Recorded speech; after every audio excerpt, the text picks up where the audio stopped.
Madam మనం చాలా విధాలుగా ట్రై చేసాం మేడం. రిక్వెస్ట్ చేశారు 2 రోజులు అడుగుతున్నారు, 2 రోజులు ఆగుతాం. పర్సెంటేజ్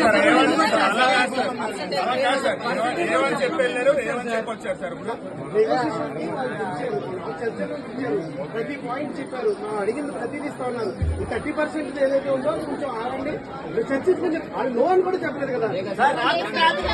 రాత్రి ఎన్ని జీవోలు మార్చలేదు సార్, ఈ ఒక్క జీవోకి ఎందుకు అలా అవుతుంది? సార్ విజయవాడలో వరద వస్తే డాక్టర్ గారికి రాత్రులు కష్టపడలేదు, మన కోసం ఒక్క రాత్రి కష్టపడలేరా? ఇది అయ్యే వరకు మేము ఎక్కడే ఉంటాం సార్.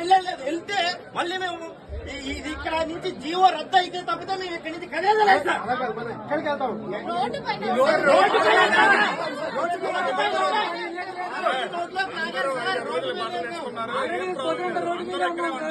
జీవో రివ్యూ లేదు.